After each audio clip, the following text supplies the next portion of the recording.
In section 4-3, we're going to be posting those special columns. So we just talked about in 4-2 posting from the general columns. Now in 4-3, we need to post those special columns, which are sales and cash. So you can see here that the check marks show the amounts that are not posted. So when we had our sales and cash special entry, where we have just two special columns, we have the check mark in that post reference column because nothing was going to be posted individually by line because there's nothing in the general column. We also have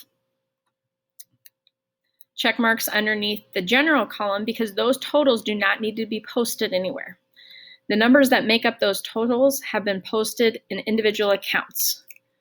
So what we need to post is these sales and cash totals.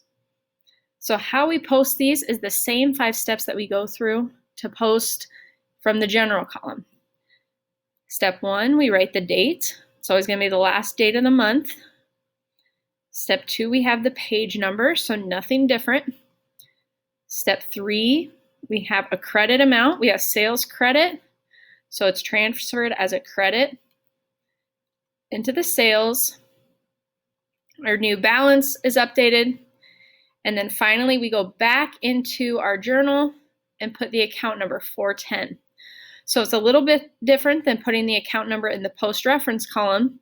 We put it right underneath, in parentheses, the account that we just posted. So sales credit was account number 410.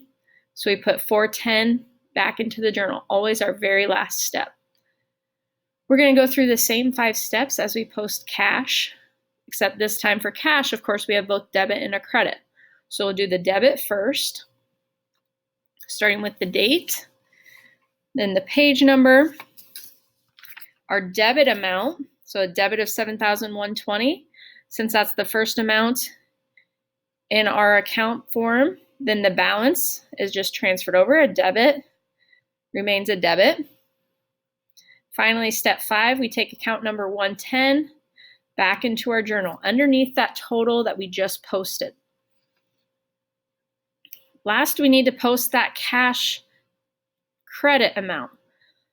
Same 5 steps, date, journal page number. Now it's a credit amount because it's coming from our cash credit, 4,523 credit.